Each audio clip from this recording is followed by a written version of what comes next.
يا من يرى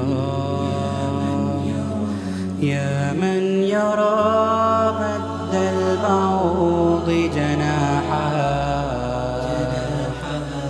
في ظلمة الليل البهيج. اسی لیے حضرت عمر فاروق رضی اللہ تعالیٰ عنہ اپنے احباب کو، اپنے ساتھی کو ایک کوڑی پر لے کر آئے. سارے گاؤں کی گندگی اور پاخانہ جہاں ڈالا جاتا تھا، صحابہ اعراض کر رہے تھے، اپنے جان بچا رہے، اس سے جو ہے گندگی سے نفرت کر رہے تھے. حضرت عمر نے فرمایا یہ وہی تو بہترین کھانے جس کو تم کھایا کرتے تھے، یہ وہی تو بہترین پوشاک جن کو تم پیدا کرتے تھے، یہ وہ متاع بزرگوں جس کے پیچھے آج ساری دنیا لگی ہوئی ہے. اور اگلی آیت میں تو اللہ نے زبردست جھنجھوڑا ہے، الا تنفروا، ہاں تم نہیں نکلو گے یعذبکم عذابا الیما. آپ بزرگوں، اللہ کو مسلمان پیارا نہیں، اللہ کو تو اپنا دین پیارا ہے. کوئی وعدہ نہیں اللہ کا مسلمان کے ساتھ، سارے وعدے اللہ کے دین والوں کے ساتھ ہیں. عزت کا وعدہ، نجات کا وعدہ، سربلندی کا وعدہ، حالات کے سازگار بنانے کا وعدہ، ذلت کی پستی سے نکال کر عزت کی چوٹی اور بلندی پر لے جانے کا وعدہ. سارے وعدے آپ قرآن پاک اٹھا کر دیکھ لو، سارے وعدے دین کی شرط کے ساتھ ہیں، ایمان کی اعمال کی شرط کے ساتھ ہیں. اللہ کہہ رہے میرے بندو ہم تم کو عزت دیں گے. اللہ کی عزت کا معیار کیا ہے؟ اللہ کہہ رہے وَلِلَّهِ الْعِزَّةُ وَلِرَسُولِهِ وَلِلْمُؤْمِنِينَ. عزت ہمارے خزانے سے چلتی ہے، حضرت محمد صلی اللہ علیہ وسلم کے راستے سے اترتی ہے، اور ہم ایمان والوں کو، مومنین کو عزت دیں گے. اللہ کہہ رہے میرے بندو ہم تم کو نجات دیں گے. اللہ کیا ضابطہ ہے نجات کا؟ اللہ کہہ رہے وَكَذَلِكَ نُنْجِي الْمُؤْمِنِينَ. نجات ملے گی کن کو؟ جو مومنین کاملین میں سے ہوں گے. اللہ کہہ رہے وَلَا تَهِنُوا وَلَا تَحْزَنُوا وَأَنْتُمُ الْأَعْلَوْنَ إِن كُنتُم مُؤْمِنِينَ. اللہ کہہ رہے کائے کو ٹینشن لے رہے، گھبراتے کائے کو؟ اور ہم تمہاری بات کو اونچا کر کے دکھلائیں گے، ذلیل نہیں کریں گے ہم تم کو دنیا کی قوموں میں. ہم تمہاری بات کو اونچا کر کے دکھلائیں گے، تم گھبراؤ مت، لیکن شرط ہے کہ تم ایمان والے ہو. ہر جگہ یہ ان شرطیاں ہے بزرگ، ہم شرط کو پورا کریں. آپ دیکھو گے اللہ کی قسم اللہ سلوٹوں میں اپنے وعدے پورے کرتے چلے جائے گا. رکاوٹ ہماری آپ کی ذات بنی ہوئی بزرگوں. اللہ کہہ رہے اگر تم حرکت میں نہیں آؤ گے، ہاں اللہ کی قسم بھاؤ تبلیغ کا ہے، کام کا ہے بزرگوں. کام کی وجہ سے اس امت کو بھاؤ ملا،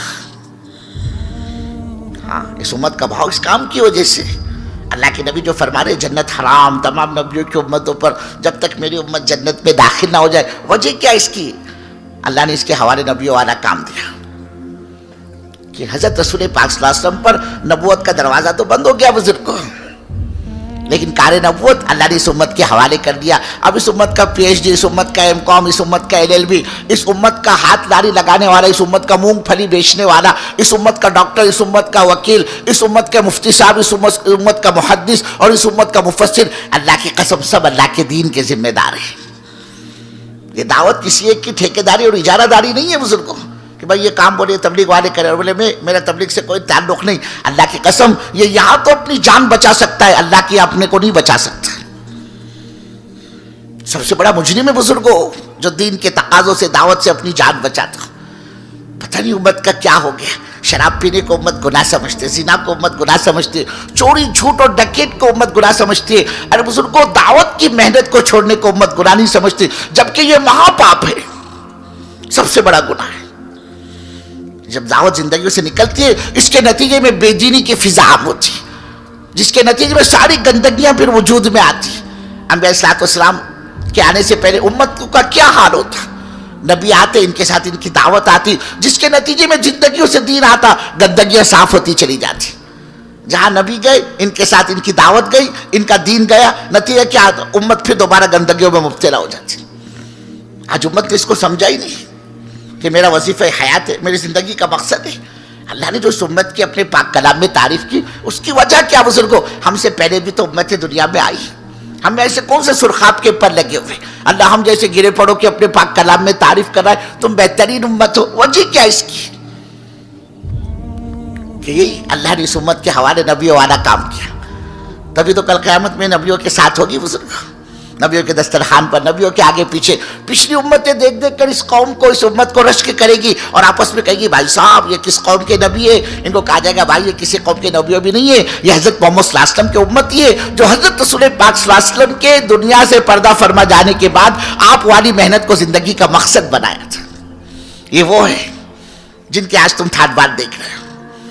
اللہ کے یہاں بھی اس کو مقام ملا اس کام کی بدولت بزرگوں.